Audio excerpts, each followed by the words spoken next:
નમસ્તે દર્શક મિત્રો, આજે વાત કરવી છે ભાઈની. ભાઈ તરીકે જ ઓળખે છે બધા એમને. મુંબઈમાં પણ એ રીતે ઓળખતા હતા અને ગુજરાતમાં પણ એ રીતે ઓળખે છે. ભાઈ એટલે પરસોત્તમ સોલંકી. કારણ કે આપણે જાણીએ છીએ કે મુંબઈમાં એ ભાઈ તરીકે ઓળખાતા હતા ઘણા બધા કારણોસર, પણ એનો મૂળ જે વ્યવસાય હતો, પોતે જ ચાલુ કરેલો વ્યવસાય હતો, એ કેસેટના ધંધા તરીકે એમણે ચાલુ કરેલો હતો મુંબઈમાં. પણ મુંબઈ છોડીને પછી ગુજરાતે આવી ગયા હતા અને ભાવનગરમાં એ રાજકીય રીતે એમણે ચૂંટણી પણ લડી લોકસભાની અપક્ષ તરીકે, અને પછી ભાજપમાં એને રાજેન્દ્રસિંહ રાણા લાયા અને ઘણું બધું થયું, આખો ઇતિહાસ છે એનો. પણ આજે વાત એટલા માટે આપણે કરવી છે કે એમનો જે પુત્ર જે છે પરસોત્તમ સોલંકીનો, એ જે પુત્ર છે એમને એ લાવવા માંગે છે રાજકારણમાં દિવ્યેશ સોલંકી. કારણ કે કોળી સમાજે જાહેરાત કરી છે કે 2027ની ચૂંટણી લડાવવામાં આવે એવી સ્પષ્ટપણે જાહેરાત કરી છે અને ટિકિટની માંગણી પણ કરી છે. ટિકિટ નહીં આપવામાં આવે, ભાજપ જો ટિકિટ નહીં આપે તો કોઈ પણ બેઠકો પરથી એ ચૂંટાઈ શકે એવી એમની ક્ષમતા છે. તો આ જે આખી વાત છે, આજ સુધી પરસોત્તમ સોલંકી અને એના જે ભાઈ છે એ મોટા ભાગે ધારાસભ્ય તરીકે ચૂંટાઈ આવતા હતા. પરંતુ સોલંકી એવી મજબૂરી બની ગઈ છે ભારતીય જનતા પાર્ટીની, નરેન્દ્ર મોદીની, કે ગુજરાતમાં એમને ટિકિટ આપવી પડે છે અને પ્રધાન પણ બનાવવા પડે છે. એમણે આમ આપણે દિવસો જોવા જઈએ તો લગભગ 7,000 દિવસ સુધી એ પ્રધાન રહ્યા છે, મંત્રી રહ્યા છે, અને એ લગભગ 20 વર્ષ સુધી એ સમયગાળો થાય છે. તો ગુજરાતના સૌથી લાંબા સમય સુધી પ્રધાન રહ્યાનો વિક્રમ પણ એના નામે હવે નોંધાશે થોડા દિવસમાં. તો આ પરસોત્તમ સોલંકીના કુટુંબને ફરી એક વખત ટિકિટ આપવાની એમને માંગણી કરવામાં આવી છે. અગાઉની ચૂંટણીમાં પણ માંગણી કરવામાં આવી છે કે દિવ્યેશને ટિકિટ આપવામાં આવે. આમ તો સોલંકીનો જે ઉદય છે રાજકારણમાં, ગુજરાતના રાજકારણમાં, એ ભાવનગરથી થયો હતો અને એમણે કેશુભાઈ પટેલે ટિકિટ આપી હતી. રાજેન્દ્રસિંહ રાણાએ એમને ભાજપમાં લાયા હતા, લોકસભાના સભ્ય હતા રાજેન્દ્રસિંહ રાણા, કે જે બંને સામસામે ચૂંટણી લડેલા હતા. અને કેશુભાઈ પટેલથી લઈને નરેન્દ્ર મોદી, આનંદીબેન પટેલ, સુરેશ મહેતા થી લઈને વિજય રૂપાણી, ભૂપેન્દ્ર પટેલની સરકારોમાં એ પ્રધાન રહ્યા છે. ભલે રાજ્ય કક્ષાનો એ પ્રધાન રહે છે, કેબિનેટ કક્ષા એમને મળતી નથી, એકાદ વખત મળી છે, બાકી એમાં પણ ખુશ છે કે ભાઈ લાલ લાઇટ હોવી જોઈએ, ઉપર લાલ લાઇટ હોય તો એનાથી આ ભાઈ ખુશ હોવા જોઈએ, એવું ભાઈનો છે. કારણ કે લાલ લાઇટથી એને ઘણા બધા રક્ષણ મળે છે એવું પણ માને છે કે ઘણી રીતે એને મદદરૂપ થતું હોય છે. તો આ ભાઈની આજે આપણે વાત કરવી છે. વાત એટલા માટે કે એમના ભાઈ હીરા સોલંકી છે, એ પણ છે અત્યારે રાજકારણમાં ધારાસભ્ય છે. એમના બે દીકરાઓ જે હિરેન અને દિવ્યેશ, બંને દીકરાઓ છે અને એક દીકરી પણ છે અને એમના પત્ની પણ છે. તો દિવ્યેશ ભૂતકાળમાં પણ ધારાસભ્યની ચૂંટણી લડશે એવી વાતો ઉડી હતી, ભૂતકાળમાં પણ ઉડી હતી 2022ની ચૂંટણીમાં. પરંતુ એ સમયે પરસોત્તમ સોલંકીએ જાહેરાત કરી કે નહીં, એ આ વખતે ચૂંટણી નહીં લડે. અને મહાનગરપાલિકાની જે હમણાં ચૂંટણી ગઈ તો એમાં પણ એ પ્રચારમાં હતા, ભાઈ વતી પ્રચાર કરતા હતા. તો આ ભાઈ કેમ આટલા બધા પ્રભુત્વ ધરાવે છે ભારતીય જનતા પાર્ટીમાં? કારણ કે એનો ભૂતકાળ જે છે બહુ સારો નથી. મુંબઈમાં હતા ત્યાં સુધી સારો નથી અને અહીંયા પણ ઘણા બધા આરોપો એની સામે થયા છે. અને એ જે દિવ્યેશનો હમણાં જે જન્મદિવસ હતો 6 જુલાઈએ, તો ત્યારે એનો જે કાર્યક્રમ હતો તો એમાં એના જે સમાજ છે, કોળી સમાજ, એના તરફથી માંગણી કરવામાં આવી હતી કે એમને ટિકિટ આપવામાં આવે વિધાનસભાની 2027ની ચૂંટણી. આપશે જ, એમાં કોઈ સવાલ નથી. કારણ કે પરસોત્તમ સોલંકી એ ભાજપની મજબૂરી છે અને એટલા માટે એની માંગણી કરવામાં આવી છે. એનો ઇનકાર પરસોત્તમ સોલંકીએ પણ નથી કર્યો અને દિવ્યેશે પણ નથી કર્યો. તો આ આખી બાબત છે. કારણ કે મંત્રીની પણ માંગણી કરી દેવામાં આવે ત્યારે કે ભાઈ દિવ્યેશને પ્રધાન પણ બનાવવામાં આવે.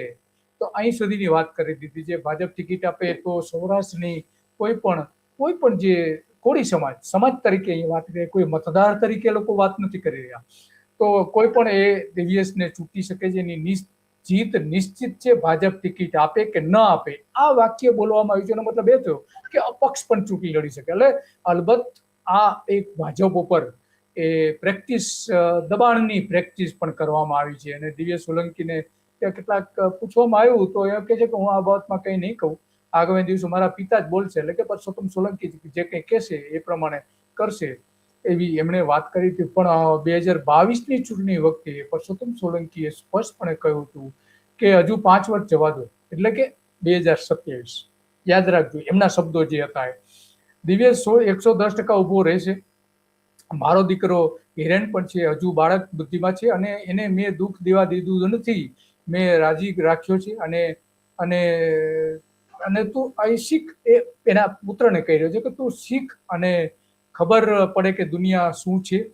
તારા પપ્પાએ ખૂબ દુઃખ સહન કર્યું છે. આવા શબ્દો એમણે પત્રકાર સમક્ષ કહ્યા હતા.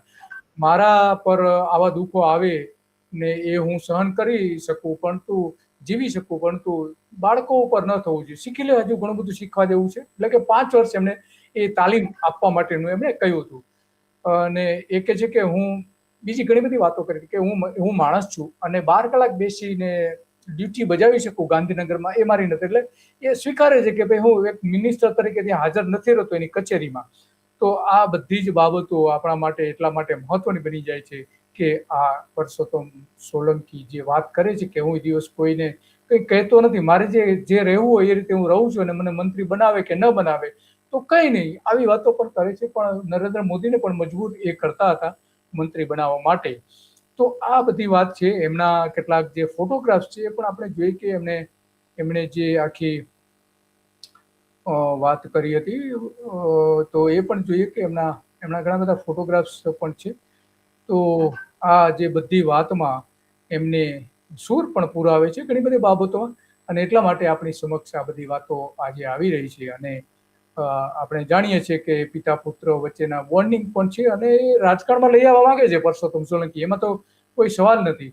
દિવ્યેશ સોલંકી દ્વારા એમના પરવાનગી આપવામાં આવ્યા બાદ ભાવનગર ખાતે યોજાયેલી ન્યાય સભાનો પણ વિવાદ થયો હતો. ચૂંટણીમાં ટિકિટ માંગણી ને ખુલ્લેઆમ રાજકીય દબાણ પણ કરી રહ્યા છે. કેટલીક વખત એવું લાગે છે કે દાદાગીરી પણ કરી રહ્યા એવું લાગી રહ્યું છે. સોલંકી પરિવાર ત્રીજી પેઢીથી સમાજની સક્રિય ભૂમિકામાં છે એવો દાવો કરવામાં આવે છે. તો આ દિવ્યેશ સોલંકી સાથે જોડાયેલો જે મુખ્ય વિવાદ છે એપ્રિલ 2024ના રોજ કે ભાવનગર તેની કાર ઉપર પથ્થરમારો કરવામાં આવ્યો હતો અને ઘણા બધા વિવાદો પણ થયા હતા. તો આ બધાની વચ્ચે એમની સમક્ષ ઘણા બધા વિવાદો સતત થતા રહે છે. નરેન્દ્ર મોદી પણ એમની વાતો હંમેશા માટે માનવી પડે છે, મને કમને. આમ તો નરેન્દ્ર મોદી કોઈની વાતો નથી માનતા, પણ પરસોત્તમ સોલંકી એક એવી એમની મજબૂરી છે કે એમને માનવું પડે છે. તો આ જેમને કારણ કે એટલા માટે જ 10મી વિધાનસભાથી લઈને 15મી વિધાનસભા સુધી એ ધારાસભ્ય રહ્યા છે. ગુજરાતમાં સૌથી લાંબા સમયના એ પ્રધાન પણ રહ્યા છે. 6830 દિવસ તો એમને જ્યારે પ્રધાન બન્યા ત્યારે થઈ ગયા હતા. 20 વર્ષ સુધી એમને, એટલે કે લગભગ 7000 દિવસ તો એમને થઈ ગયા છે. તો 20 વર્ષની આસપાસ આપણે કહી શકીએ કે એમને પ્રધાન રહ્યા છે. તો આ એક વિક્રમ પણ છે. એ કેશુભાઈ પટેલ, નરેન્દ્ર મોદી, આનંદીબેન પટેલ, વિજય રૂપાણી, ભૂપેન્દ્ર પટેલની સરકારમાં કેબિનેટ પ્રધાન તરીકે રહ્યા હતા. ક્યારેય પક્ષે એની ટિકિટ કાપી નથી ને કાપવાની હિંમત પણ નથી કરતું આ પક્ષ.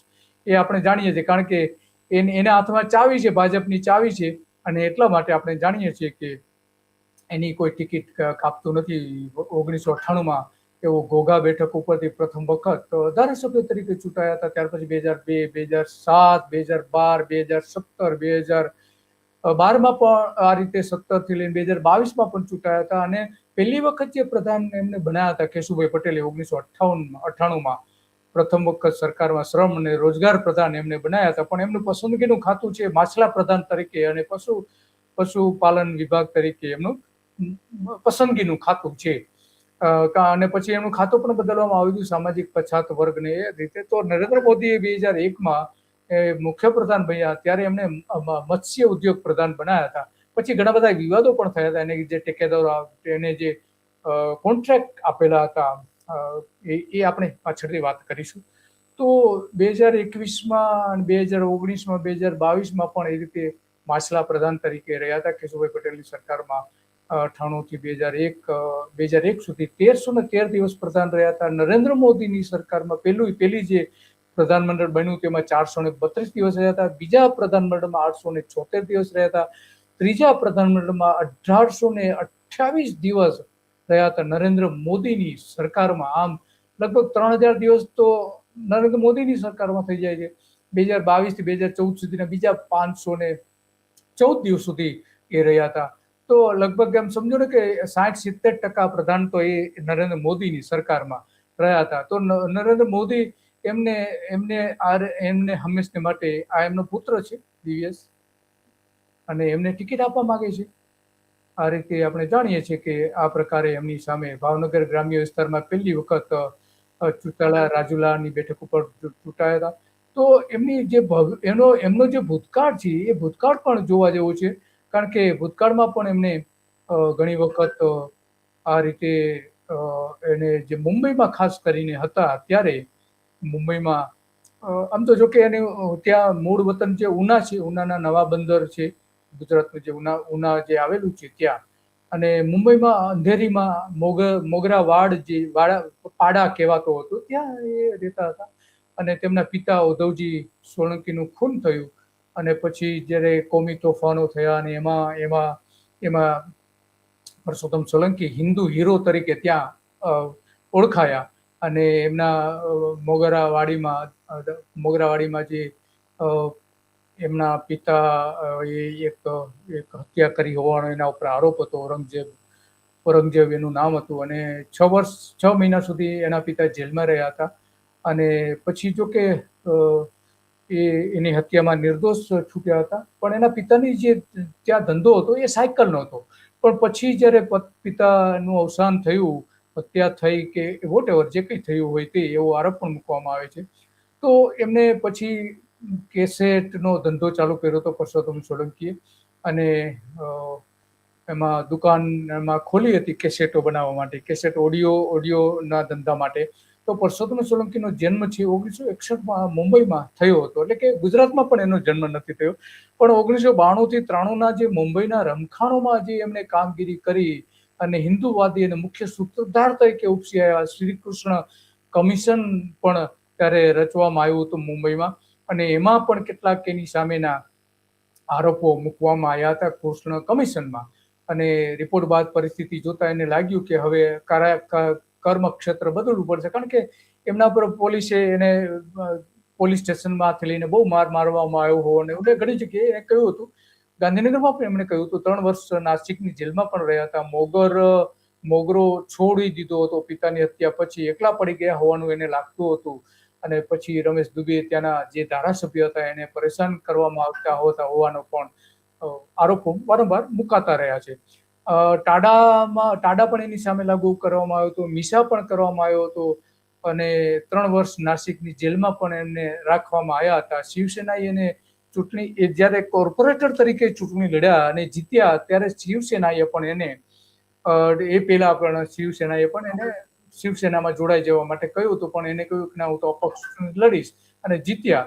તો ભાઈ તરીકે ઓળખાયા. પક્ષો એને ટિકિટ આપવા માંગતા તૈયાર હતા, પણ એને લીધી નહીં. અને પછી હિન્દુવાદી વિચારોના કારણે એ ત્યાં પ્રખ્યાત થયા. અને પછી એના ઉપર આજે દમન થયું, અને પછી એને થયું કે હવે અહીંયા જીવવું મુશ્કેલ છે અને લોકો પરેશાન સતત કરતા રહે છે. એટલા માટે એ ભાવનગર આવ્યા અને 2094ની લોકસભાની ચૂંટણીમાં એ ચૂંટણી લડ્યા ભાવનગરમાંથી.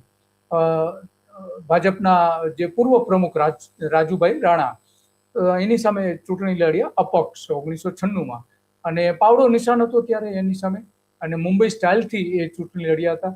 7500 મત ઓછા મળ્યા હતા રાજુભાઈ કરતા, અને એમણે ભાવનગરની ટિકિટમાંથી પછી રાજેન્દ્ર શ્રી રાણાને એવું થયું કે આને ભાજપમાં લઈ આવ્યા જેવા છે, એટલે એ 1998માં 97માં એને ભાજપમાં લાવ્યા, અને 98માં પહેલી વખત ઘોઘા બેઠક ઉપર એ ધારાસભ્યની ચૂંટણી લડ્યા હતા. તો આવો આખો એનો ઇતિહાસ છે.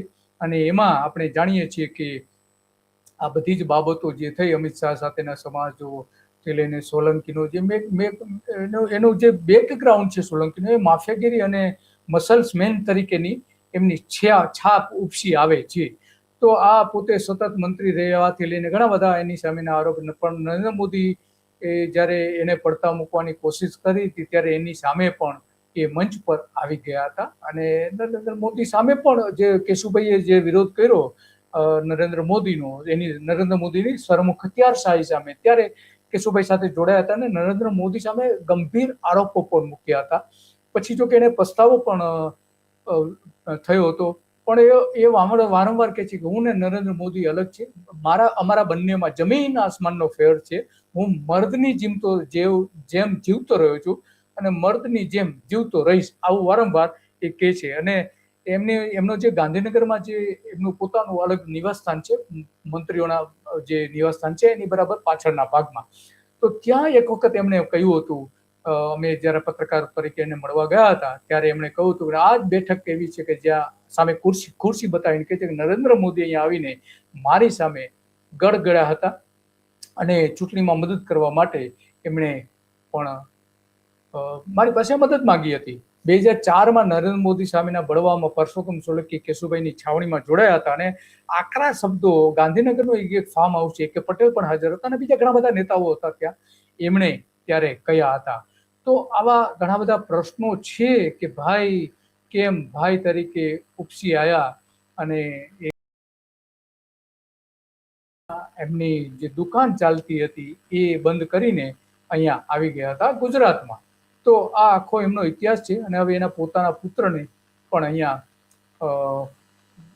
ટિકિટ લડાવવા માંગે છે. કોળી સમાજનું જે પ્રભુત્વ છે એની બધી બેઠકો ઉપર એમનું પ્રભુત્વ છે એવું કહેવાય છે. 33 બેઠકો પર કોળી સમાજનું પ્રભુત્વ છે અને એમાં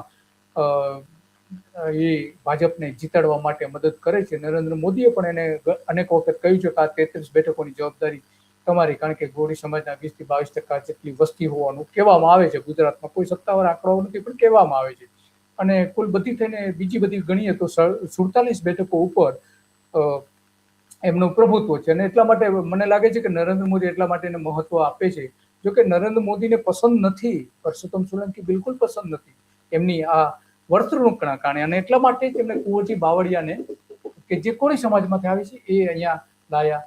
પરંતુ એમાં પણ કોળી સમાજને જે પ્રભુત્વ ઊભું થવું જોઈએ કુંવરજી બાવળિયાથી એ ન કરી શકે, એટલે ભાજપની મજબૂરી થઈ છે, ટિકિટ આપવી જ પડશે, એમાં તો કોઈ સવાલ નથી. અને એટલા માટે નરેન્દ્ર મોદી એમને હેલિકોપ્ટર પણ આપે છે.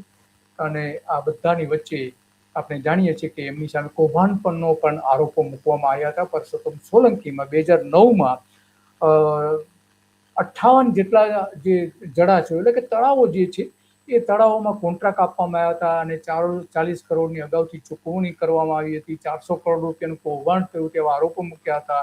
ઈશાક મરડિયાએ એની સામે ફરિયાદ કરી હતી. કેસ ચાલેલો હતો 2026ની જુલાઈમાં. જો કે પહેલા તો નરેન્દ્ર મોદી એને મંજૂરી ન આપી, 2 વખત મંજૂરી નહીં આપી, મંજૂરી માંગવામાં આવી પણ ન આપી, પણ છેલ્લે રાજ્યપાલે એને મંજૂરી આપી. બેનીવાલ હતા, કમલા બેનીવાલ, ગાંધીવાદી વિચારધારા ધરાવતા હતા, એમણે મંજૂરી આપી દીધી અને આખરે એની સામે કેસ થયો 2012માં. અને 2012માં મોદી સરકારના નિર્ણયને રદ કરીને આ રીતે કેસ ચાલી રહ્યો છે. મુખ્યપ્રધાન મોદીની સંપૂર્ણ જાણકારીમાં હતો એવો અર્જુન મોઢવાડિયા, કે જે અત્યારે નરેન્દ્ર મોદીના ખાસ ગણાય છે, એમણે કહ્યું હતું કે નરેન્દ્ર મોદી બધું જાણતા હતા અને નરેન્દ્ર મોદીના સંરક્ષણમાં 400 કરોડ રૂપિયાનું કૌભાંડ, માછલા કૌભાંડ થયું હતું અને એના માટે નરેન્દ્ર મોદી જવાબદાર છે એવું અર્જુન મોઢવાડિયા કહ્યું હતું. અને એટલા માટે નરેન્દ્ર મોદીએ રાજીનામું આપી દેવું જોઈએ એવું પણ એમણે કહ્યું હતું, નૈતિક જવાબદારી સ્વીકારીને. અને એમણે આજ પરસોત્તમ સોલંકી 2012ની જે વિધાનસભાની ચૂંટણી હતી ત્યારે બોટાદમાંથી સૌરભ દલાલને ટિકિટ ન મળે, કારણ કે બંને વચ્ચે વિવાદો અને વિવાદો થયા હતા, એ માટેના પ્રયત્નો કર્યા હતા અને કેટલીક ધમકીઓ પણ આપી હતી કે હરાવી દઈશ. પણ એક બાબત આમાં નોંધપાત્ર એ છે, ભલે આપણે પરસોત્તમ સોલંકીનો ભૂતકાળ સારો નથી, પણ ગુજરાતમાં એની મર્યાદામાં રહીને એને હંમેશા માટે કામ કર્યું છે. ક્યાંય એમની ખંડણીની કોઈ ફરિયાદો આવતી હોય એવું પણ નથી. ભલે ઉદ્યોગપતિઓ સાથેના સારા સંબંધો હોય, ઉદ્યોગપતિઓ માનો કે કોળી સમાજના ઘણા બધા લોકોને પરેશાન કરે છે પણ બોલતા નથી. પવન ચક્કીથી લાગીને ઉદ્યોગો, દરિયાકાંઠે જે ઉદ્યોગો સ્થાપે જેના કારણે માછીમારી સદંતો ઓછી થઈ રહી છે, આવા ઘણા બધા પ્રશ્નો કોળી સમાજના છે બધાના, પણ એ વ્યક્તિગત રીતે મદદ કરે છે. પણ સામૂહિક રીતે કોળી સમાજના આ પ્રકારના રોજગારના પ્રશ્નો ઉકેલવામાં એને ક્યારેય મદદ નથી કરી, ક્યારેય નથી. કચ્છમાં જાઓ, સૌરાષ્ટ્રના દરિયાકાંઠે જાઓ, અનેક ફરિયાદો છે પણ એમાં ક્યારેય મદદ કરતા હોય એવું દેખાતું નથી. ભલે એમને 10,000 યુવતીઓના સામૂહિક લગ્ન કરાવી દીધા હોવાનો દાવો કરે છે, પણ આ રીતે એમની સામે બહુ ગંભીર પ્રકારના આરોપો નથી. ખંડણી વસૂલ કરવી, ધાક ધમકી આપવી, ગુંડાગીરી કરવી, આવા આવા આરોપો ગુજરાતમાં એની સામે નથી થયા, એકાદ બે ઘટનાઓને બાદ કરતા. એ એક એમની સારી ઇમેજ એમની ઊભી કરવામાં, પણ કોળી સમાજના નામે એમને આજ સુધી દબંગગીરી કરતા આવ્યા છે અને કરતા રહ્યા છે, આપણે જાણીએ છીએ. અને ભાજપની મજબૂરી બની ગયા છે. ભાઈ મુંબઈના ભાઈ ગુજરાતમાં આવીને ભાઈ બનવાનો પ્રયત્ન બહુ ઓછો કર્યો છે, પણ ભાજપના તો ભાઈ બની ગયા છે. ભાજપમાં એ ધારે એ કરી શકે છે અને મંત્રી પદ પણ મેળવી શકે છે, ટિકિટ મેળવી શક્યા છે અત્યાર સુધી. અને હવે એના પુત્રને આગળ કરી રહ્યા છે હીરા સોલંકી સાથે સાથે રહીને. બસ આજે આટલું, અને આવી જ બાબતો ઉપર આપણે ચર્ચા કરતા રહીશું. અને ભાઈ કેવા છે ને ભાઈગીરી કેવી છે અને કઈ રીતે એમણે અત્યાર સુધી હુકમશાહી ચલાવી છે ભાજપ ઉપર, નરેન્દ્ર મોદીએ પણ એને શરણાગતિ સ્વીકારવી પડી છે. તો આ ભાઈનો ઇતિહાસ આખો આપણે જોયો. બસ આજે આટલું, અને આવી જ બાબતો ઉપર આપણે ચર્ચા કરતા રહીશું. નમસ્તે.